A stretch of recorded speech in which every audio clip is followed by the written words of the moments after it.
Assalamualaikum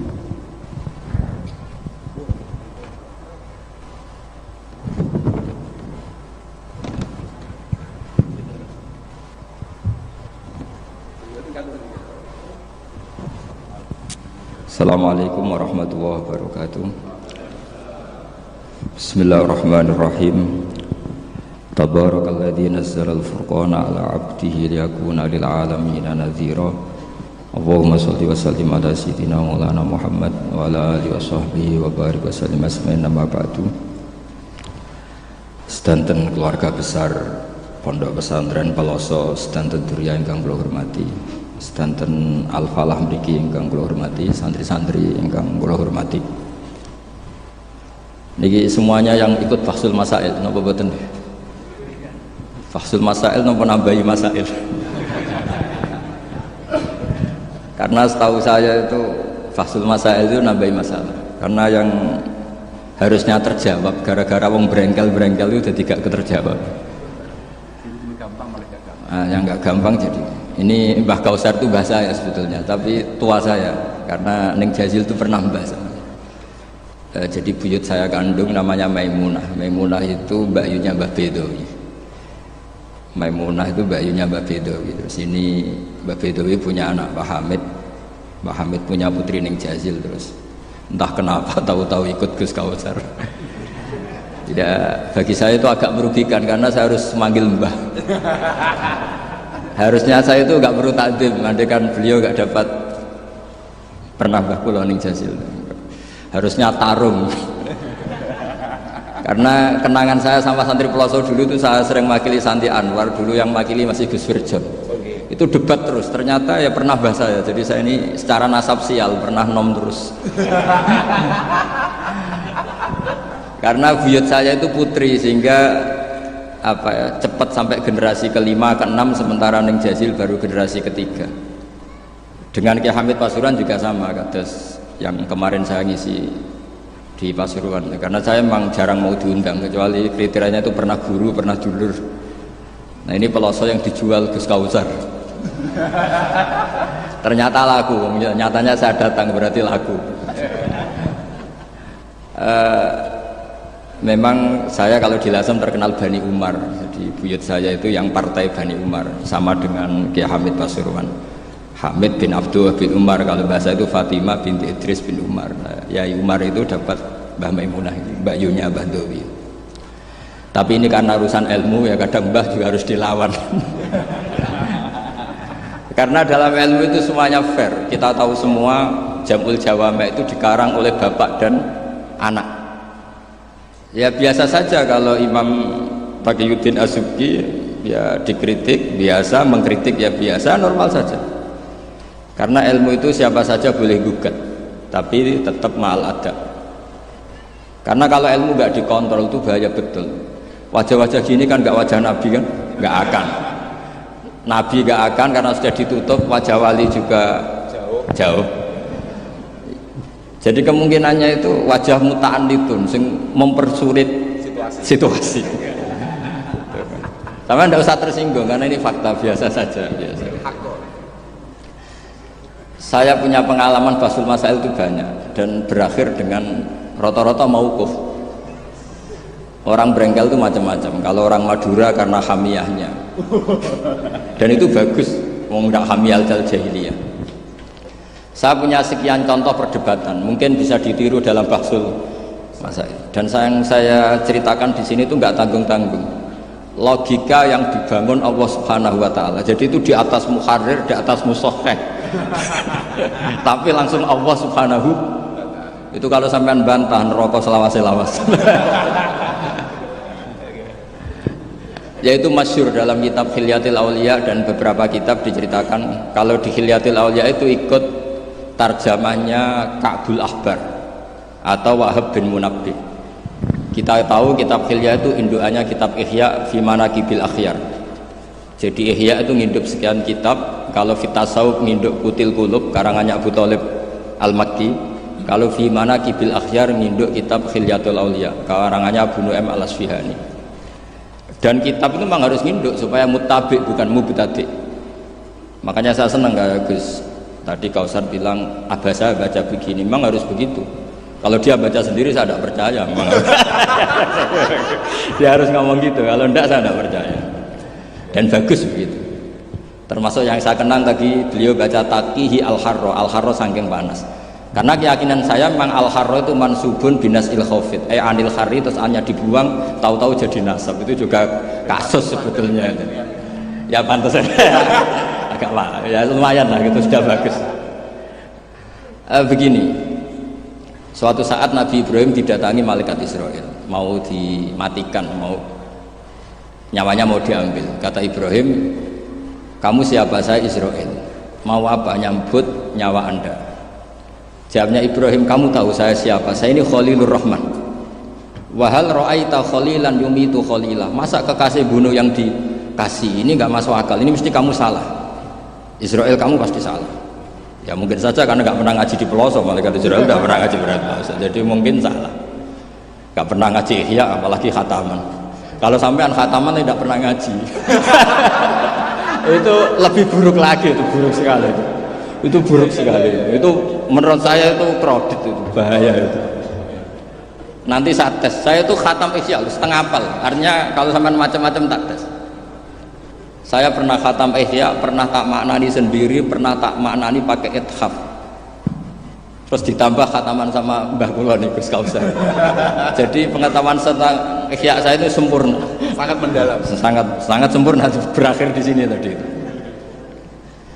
Tapi ketika Israel begitu kan bingung Israel. Jadi malaikat itu ya boleh bingung, ya sebenarnya banyak malaikat bingung. Tidak manusia tok, malaikat bingung juga banyak. Akhirnya Israel datang, matur teng Allah, ini gimana ya Allah? Kata Khalilukar Rahman Ibrahim gini. Kata Allah, bilang saja begini, wahal ra'aita habiban yakrahu ayyalqa habibah.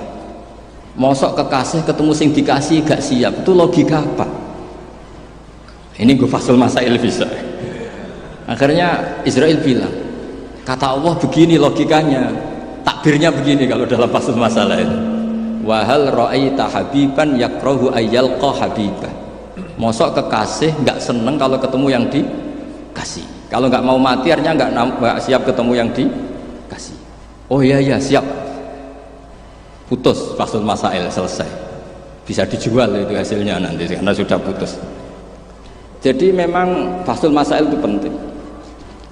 Saya punya kitab banyak, termasuk kitab-kitab munaqasyah yang dikarang ini karena temanya Imam Ghazali. Saya punya banyak kitab Imam Ghazali, dan yang saya paling suka tentu kitab-kitab debat kayak Mustasfa, terus kitab-kitab Imla.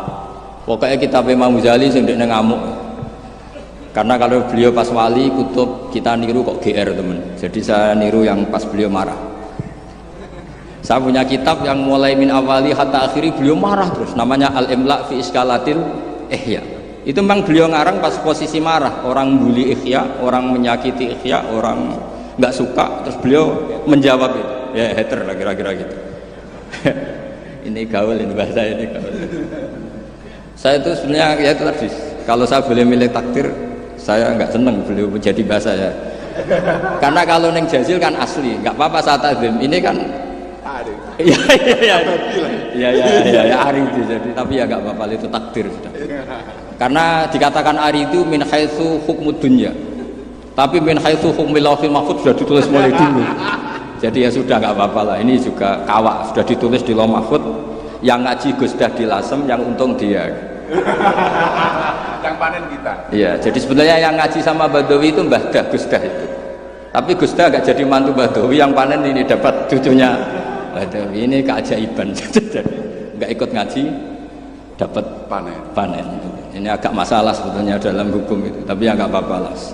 Allah itu maha sa'atir rahmah. Jadi yang amal bahnya cucunya kebagian. Sehingga kalau Gus Kausar gak pinter alfiah itu tak boleh betul. Dulu Mbah Jazili terkenal dengan alfiahnya.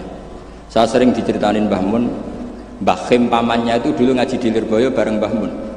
Gara-gara kesemsem alfiahnya Gus Ali. Gus Ali itu bandar. Itu akhirnya Mbah Khim minta pindah ke pelosok karena ingin alfiahnya Mbah Jazili. Akhirnya Mbah Khim yang pamannya Mbah Mun, yang Kiai Pondok Mus itu mondoknya di pelosok. Gara-gara kesemsem alfiahnya Kiai Jazili.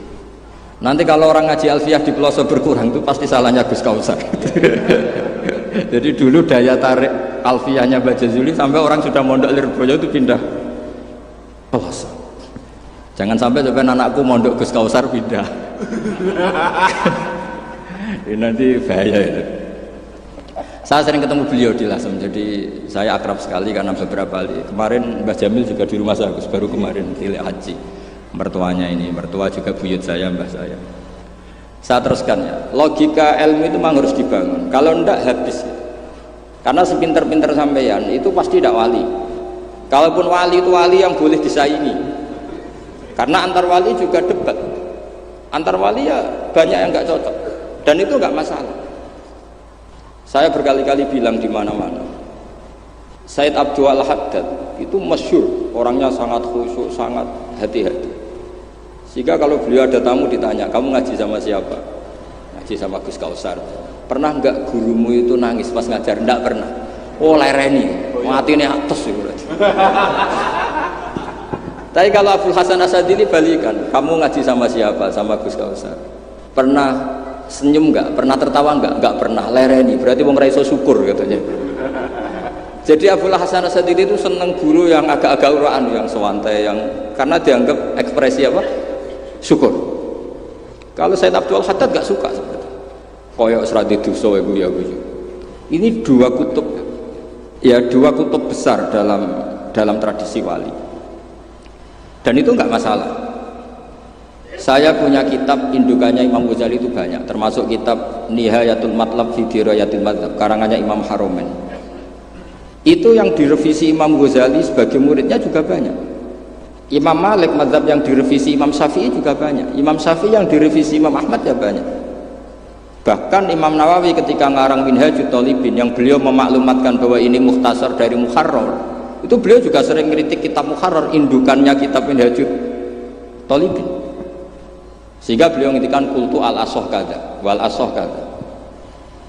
Tapi ya tadi kama tadinu tudanu. Akhirnya Imam Nawawi ya nasibnya agak sial. Kitab Minhajut Thalibin itu digubah oleh Zakaria Al-Ansari, namanya Manhajut Tullah. Itu ya akal-akalan toh. Minhaj sama Thalibin, yang satu pakai masdar minhaj, yang satu pakai jamak mudzakkar salim Thalibin. Terus dirubah Zakaria Al-Ansari jadi Manhajut Tullah. Itu kan akal-akalan toh. Thalibin kalau dijamakkan taksir kan memang Tullab. Thalib kan boleh Tullab, boleh Thalibin. Dibully sama Zakaria Al-Ansari, wa takfiri bidzalik aula min takfiril asli kada wa kada. Zakaria Al-Ansari nasibnya baik karena setelah beliau sudah ada orang alim. Jadi tidak ada yang ngelawan kitabnya. Jadi sebenarnya kalau ada orang yang alim kayak beliau mungkin jadi bully juga, berhubung nggak ada ya aman apa? Aman. Alfiyah juga gitu, kurang terkenalnya Imam Sibawayh, presidennya ilmu nahwu. Tapi Imam Ibnu Malik ya biasa bully. Kada kakhiltanihi wattisolan akhtaru ghairi ikhtaro infisolan. Ya biasa saja ya. Padahal maksudnya ghairi itu Imam Sibawayh. Biasa beliau bilang wa'autu khafidin la ta'atfin ala dhamiri khafidin laziman qad ju'ila walaysa inti laziman. Ya biasa seperti itu. Jadi kalau menurut beliau marartu bihi wa bi zaidin, tapi cara yang lain marartu bihi wa zaidin ya boleh. Wa'autu khafidin la ta'atfin ala dhamiri khafidin laziman qad ju'ila, berarti marartu bihi wa bi zaidin. Tapi cara Ibnu Malik boleh marartu bihi wa zaidin, enggak usah mengulang al-jar huruf jar. Itu biasa dalam tradisi ilmu, jadi senior digugat junior biasa. Tapi insya Allah bukan karena kayak Fasul Masail di sini, itu pasti karena ta'anut itu. Kita wis di pendapat kok kalah kan izin terus noes sawur-awuran sidik. Lah nanti musokhai bendarani bijak muni mauquf. Aslinya campur raiso nih, wis hafal ya. Karena saya jadi musokhai berkali-kali, jadi saya bingung wis muni mauquf. Dan ini tidak ngeritik, ini fakta. Jadi sampean tidak usah tersinggung. Tersinggung malah beneran orang udang meneh. Kalau ini udang mriki mboten pati ikhlas gara-gara sesuk kalau teng Sedan, gara-gara jual nama Gus Kausar. Sekolah ini penghapusan ya pernah suka. Apalagi kemarin ya sering lah saya ketemu beliau di Mbah Jamil. Kalau di sana menang saya karena saya Syekh Bed. Pernah callnya Mbah Hamid, mertua beliau yang isi saya. Beliau mustamek. Ini takdir, ini takdir karma tadi. Itu bisa diviralkan, Gus Bak ngaji Ihya sama Gus Kausar. Itu Alhamdulillah, ya. Itu nggak tahu saya itu musibah apa rahmat. Tipis. Nggak apa-apa lah, saya mati betul, saya mati santai mawon, ini urusan ilmu.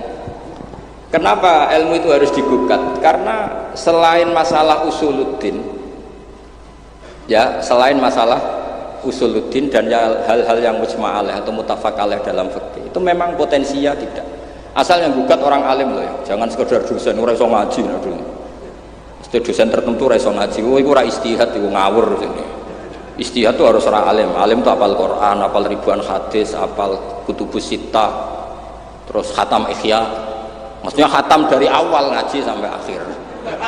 Kalau khataman ya? Ini khataman namanya, bukan khatam Ihya. Wah itu jelas.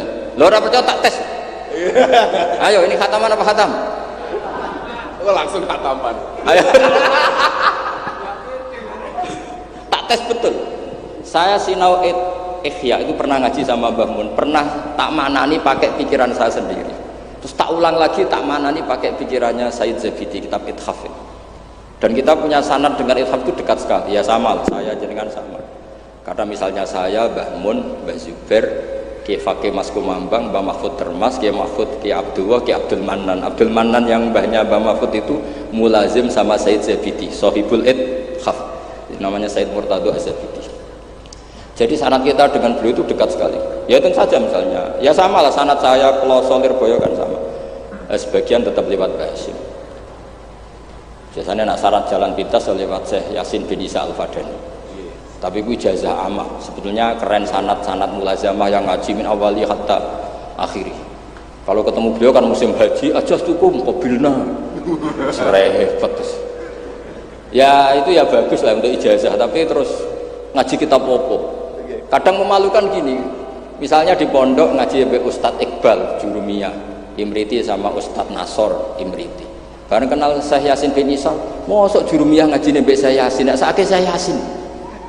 Sanad Jurumiyah konti, kok Syekh Yasin. Kebayang enggak Syekh Yasin maca Jurumiyah? Mergo apa yang aku muni sanate ning ndi? Ning Ustadz Iqbal. Ustadz Iqbal saiki alumni pondok ngojek. Sing murid dadi kiai, yang muridnya jadi kiai kan izin nak sanate itu Ustadz Iqbal, karena jadi Ustadz zaman di pondok pulang sudah ada. Jadi menurut saya itu keangkuhan, harus kita sebut. Saya dulu ngajinya sama Ustadz Iqbal, meskipun sekarang sudah ada Ustadz, tapi ngajinya sama Ustadz Iqbal. Karena langsung bilang saya Yasin, yang percaya siapa? Kebayang nggak saya Yasin ngorek Jurumiyah? Nggak kebayang nggak saya Yasin? Sesuai kamu ijazah mabadik fikih juga sama saya Yasin, sesuai primbon juga sama saya Yasin. Boyo orang itu punya akhlak sidik loh. Putra dan Qabilna gak ngerti ijazah apa. Ijazah apa ya? Iya. Pokoknya acaranya ruame ngono tok kenangan. Tiga imangan ngono tok kenangane. Itu lebih buruk lagi. Nah ini bukan gojlok, ini ngamuk. Jadi ini asli. Kalau gojlok masih baik. Jadi saya ingin sekali sanad itu terjaga. Kalau ngaji ya min awali hatta akhiri. Saya punya kitab karangannya Syekh Mahfud, sanad beliau Al-Mustafid lima alam minal asanid. Itu kalau cerita ketika ngaji sama Syekh Mbah Soleh Darat, hadartu indahu tafsirul jalalain marratain. Itu min awali hatta akhirih. Ketika beliau cerita ngaji sama Syekh Abi Bakar Sato, hadartu indahu al-Bukhari min awali hatta akhirih. Terus wafatani babu kada wa kada. Yang enggak ngaji juga dihitung. Terus yang ketika bab yang fatani itu saya ngaji lagi sama Syekh ini, termasuk sama mbah-mbahnya Habib Anis, namanya Muhammad bin Husain Al-Habsyi.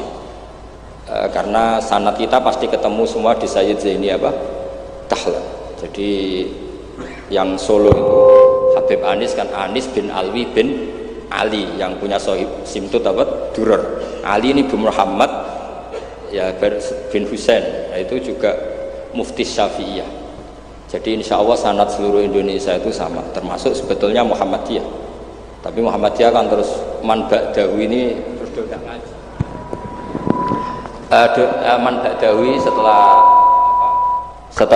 siapa itu? Mbah Dahlan do ndak ngaji. Sebenarnya sanadnya sama. Dulu Mbah Dahlan itu yang ngajinya bareng Mbah Hasyim. Yang Mbah Hasyim lebih mulazamah ke Syekh Mahfud, sing Mbah Dahlan lebih mulazamah ke Syekh Khotib Minangkabau. Syekh Khotib Minangkabau terlalu modern, beliau berafiliasi ke gerakan Muhammad Abduh. Jadi agak-agak sudah tahu gerakan Ikhwan.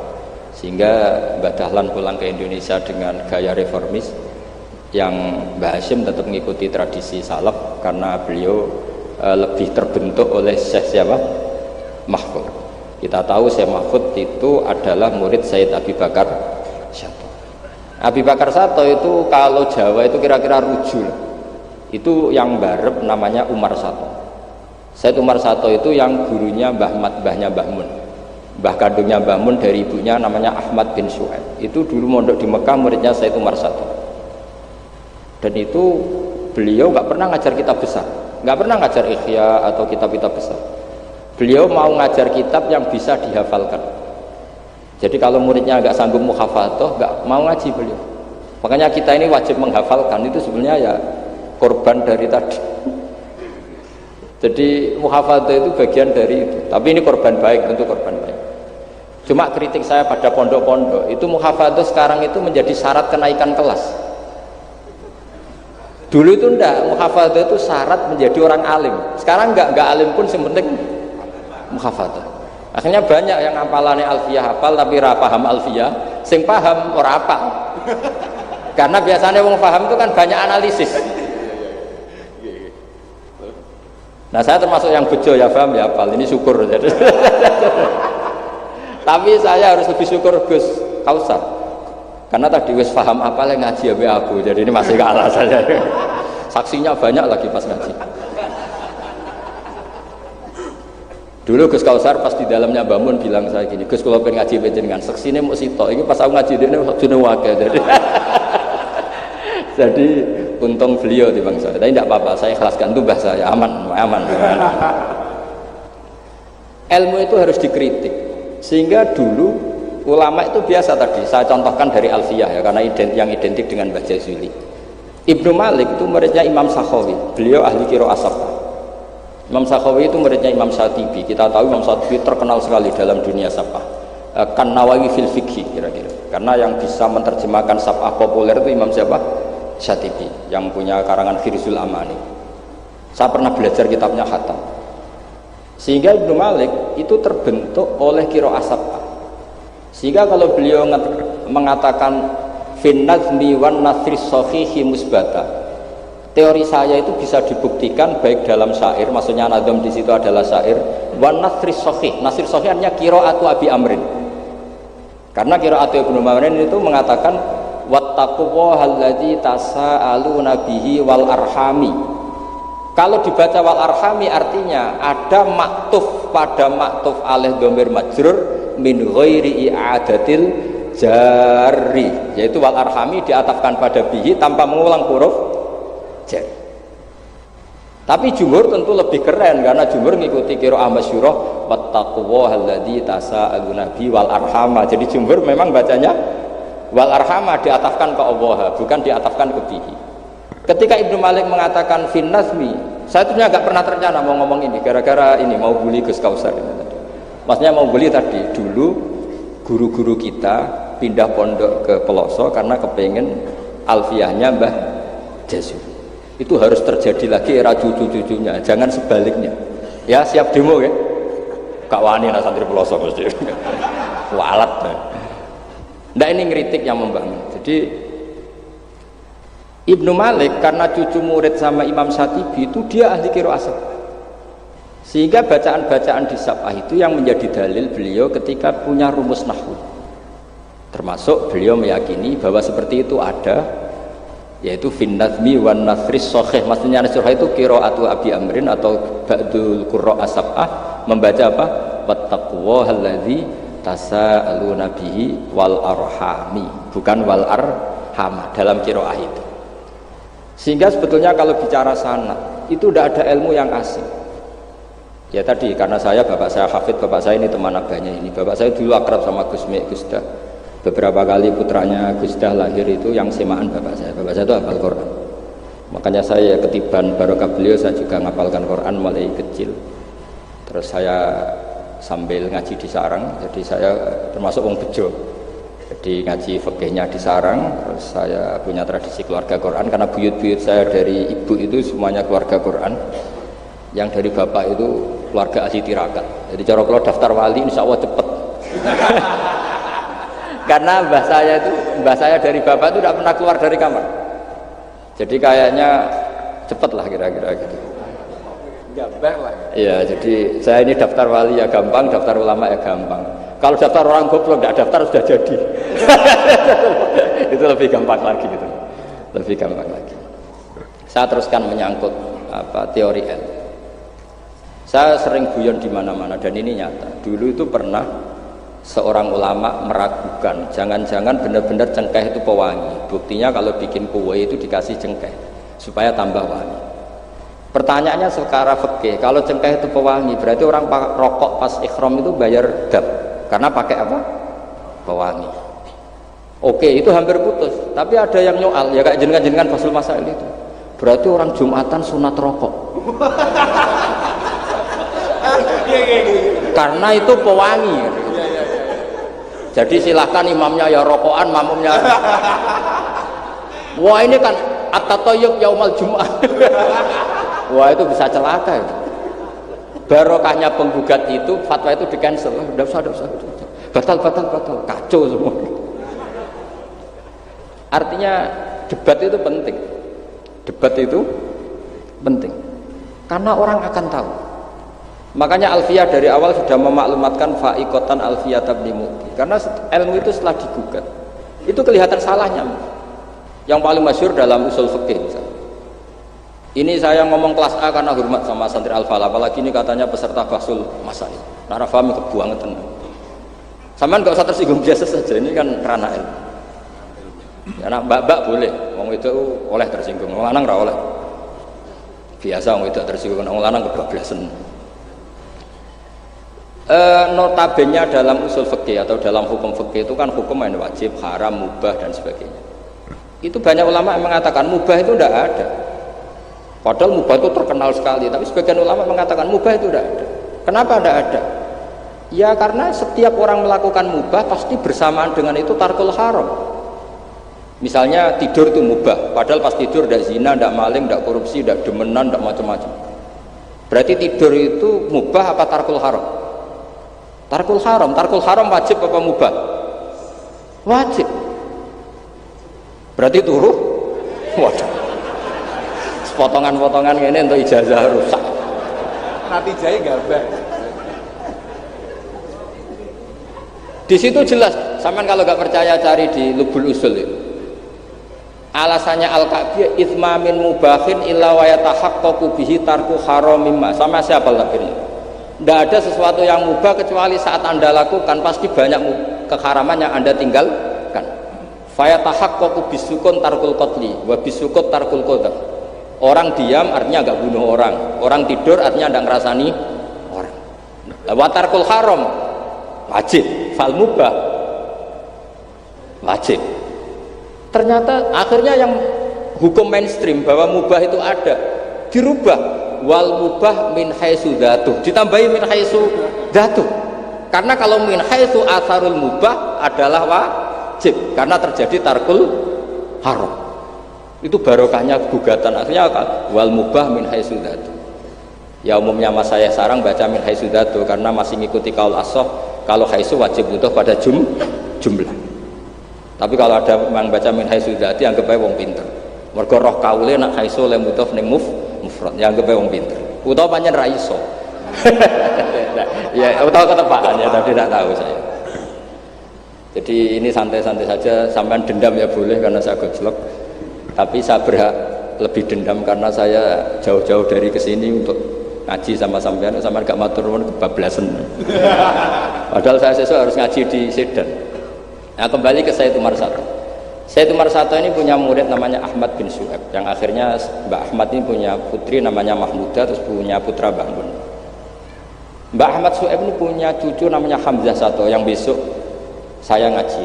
Jadi biasanya ngaji di Sedan itu hanya dua, yang khataman Quran saya, yang ngaji pengajian umum Mbah Mun. Mulai dulu ya zaman bapak sama Mbah Mun, sekarang saya sama Mbah Mun. Sudah ada mungkin 14 tahun saya bareng Mbah Mun. Yang ngaji Qur'annya saya, yang ngaji pengajian umum Mbah Mun. Tapi kalau besok karena Mbah Mun sudah wafat, intaqala ila rafiqil a'la, saya mungkin sama Gus Wafi atau sama saya.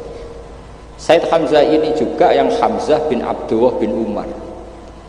Sehingga sanad di daerah saya itu benar-benar jadi sanad yang luar biasa dekat, dan bahkan jadi sanad dan ahwalian, bukan sekedar sanad seperti untian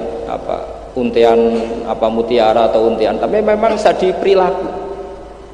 Sampai guyonannya itu orang alim nara setengah hafal i'anah, orang alim nara pati setengah hafal, karena i'anah ini dibawa cucunya ke Sedan, ke Sarang, ke Narukan. Bahkan Said Hamzah itu sering tidur di rumah saya dulu, karena ya temannya buyut saya, temannya buyutnya Gus Akhwas, temannya, karena Hamzah itu bin Abdullah bin Umar. Said Umar ini kakaknya sekaligus gurunya Said Abi Bakar Satu Sohibul i'anah. Jadi makanya saya ketemu jenengan ya pede saja. Buyut-buyutku koncone sing ngarang kitab. Lagi putu padha ra iso ngarange lah.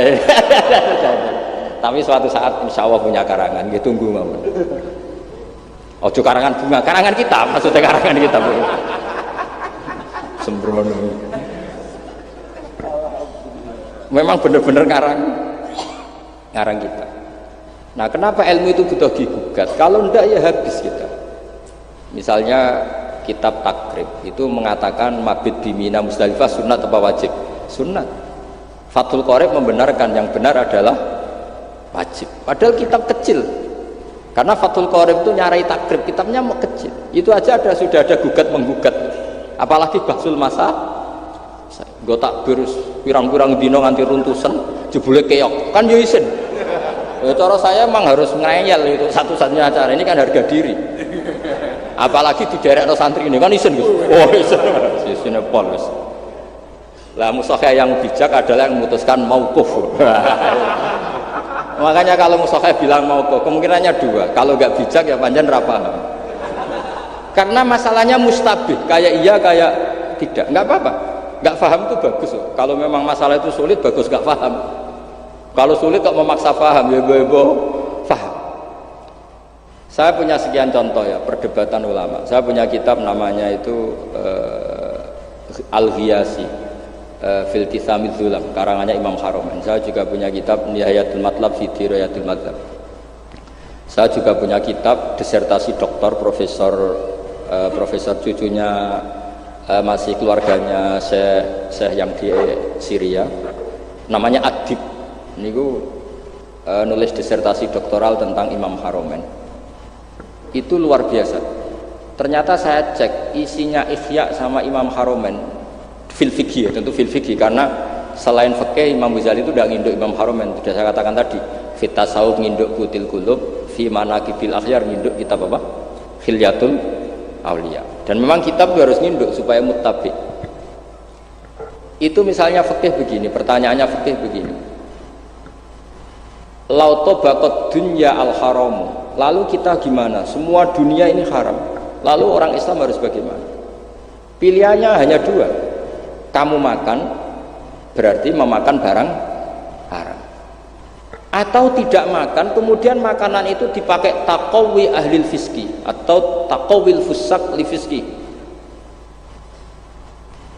Itu debat. Sampai saya saking lamanya belajar, sampai saya sholat hajat ingin paham. Dan akhirnya paham. Dan ini karena ini lembaga Fathul Masail, silakan Anda uji pendapat saya. Anda boleh tidak cocok, tapi kualat mesti tak jamin kualat. Karena mikir saya sudah lama dan sudah saya konsultasikan sama Allah lewat istikharah. Sampai dadakan gugat, oh mesti kualat. Nah kalau nggak kualat berarti kode elit, kode alime lah gitu kira-kira. Nggak, misalnya gini, saya misalnya ini contoh. Zaid itu fasik. Fasek punya uang 1 juta. Saya ulang lagi, Zaid itu fasek punya uang 1 juta. Delalah pas ketemu Gus Kausar karena melihat wajhul alim itu barokah. Delalah itu kepikiran ngekekno duit nih Gus Kausar. Gus, uang ini untuk jenengan. Loh, saya berkali-kali dikasih orang fasek. Memang khasnya orang alim itu menarik. Angger kira menarik berarti taqabbalallahu minna itu. Saya sering ketemu orang, loh betul. Orang bulat-bulat yang tobat karena ngaji saya itu banyak. Padahal ya nggak ketemu. Kadang lewat YouTube, saya itu berkali-kali orang mau tobat itu. Jadi kalau orang kok dengar suara orang alim tidak tobat itu ya masalah. Yang masalah yang alim. Ya kagak masalah itu mah kagak masalah. Banyak yang tobat. Saya cerita ini bukan cerita tentang saya, tentang barokatul ilm. Jadi ini bukan urusan ujub takabur, tapi tentang barokatul ilm. Kayak tadi saya cerita barokahnya Gus Dah. Akhirnya Gus Kausar yang dapat ning Jasil. Yang ngaji abahnya, yang panen Gus Kausar. Semoga nanti diwales. Nanti yang kangelan di ini sing panen anak, tapi ya gak apa-apa, semua anak itu gak apa-apa. Saya ulang lagi ya. Ilmu itu, saya tadi cerita kemana yang apa? 1 juta tadi. Gus Kausar karena sufi, sufi latihan, masih coro wali, masih amatir, milih gak nerima. Wah enggak, saya ini orang bersih, gak mau nerima uang dari orang fasik. Kemudian si fasik ini potensinya, ya wes tak kayak orang gelem, tak gue demenan meneh, tak gue judi meneh, atau tak gue medok meneh. Tapi kalau gelem, bisa saja orang ngomong gini, kiai ketemu wong fasik berduit ya gelem. Potensinya ini kan, lah ini wajib mauquf. Kalau seperti ini wajib mauquf. Wajib mauquf. Kalau nggak mauquf bahaya. Wajib mauquf kan? Karena kalau nerima ternyata kiai sangger duit kaum fasik gelem. Tapi kalau tidak menerima kemudian hadzal zalim yasta'inu bihadzal mal li fi'lil haram. Salah kamu kan? Andai kan kamu terima, kan dia tidak punya perangkat untuk beli homer atau beli wedoan. Ini bisa saya beli wedok katanya, nggak tahu saya maksudnya. Tapi gara-gara tidak kamu terima, dia cukup punya uang untuk beli tadi yang haram-haram itu. Kamu ikut salah nggak? Karena menolak. Tapi ketika kamu menerima, kemudian orang alim tercemarkan. Wong alim gampang kayak duit menang. Ayo milih mana? Ayo silakan dimulai bahasul masailnya. Ayo. Ayo silahkan, ayo ini ada mushaf banyak di atas. Jawab sekarang apa tidak usah dijawab?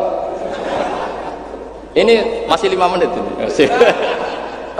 Mauquf. Ini dari ketika mauquf kata beliau. Nah, tapi sebetulnya padanan seperti ini itu ada. Saya tidak bilang jawab loh. Padanan seperti ini ada. Ya misalnya tadi ghanimah itu amwalul kufar, ya gitu aja, tidak usah saya terangkan detail. Ghanimah itu amwalul kufar, dan namanya amwalul kufar bisa saja mereka dapatkan, dan kebanyakan, bukan saja kebanyakan, dari jual khamr, jual babi, mungkin nyuwun sewu sebagian jual prostitusi, namanya amwalul kufar. Maka normalnya ghanimah itu haram karena min amwalil kufar yang notabene pasti materinya banyak yang haram. Sebab itu normal ketika ghanimah itu diharamkan oleh Nabi sebelum Rasulullah Muhammad SAW. Oke, itu fikih pertama. Fikihnya Gus Kausar tadi yang masih latihan tasawuf itu benar. Tapi nyatanya apa yang terjadi? Era Rasulullah Muhammad ghanimah itu dihalalkan. Karena kalau itu dikembalikan ke mereka, pasti yasta'inu nabiha alal ma'asi. Pasti dipakai perangkat maksiat. Makanya ini clear mauqufnya. Yang kubu sebelah nabinya sebelum Nabi Muhammad, yang kubu sebelah nabinya Nabi Muhammad, tidak apa-apa. Dan dalam hal seperti ini kita memang boleh mengikuti siapa saja. Makanya itu uniknya Rasulullah ngendikan al ulama warasatul anbiya. Nabi tidak mengatakan warosati, waris ingsun, karena Nabi itu kadang punya perilaku yang kelas A, kelas super, sehingga umatnya agak kuat niru. Jadi Joko-Joko sing rapayu rabi, wis niru Nabi Zakaria. Nggak bisa kamu niru sepersis Nabi Muhammad. Istrinya banyak, adil, tentram. Kan nggak mungkin gini rumah. Kowe bojone meloro telu, mesti masalah tak jamin. Bojo sitok ora persis Nabi, yang Nabi garwane nggak sitok. Gak payu rabi, malah ora persis blas. Nah, kalau sudah seperti ini ya sudah, al ulama warasatul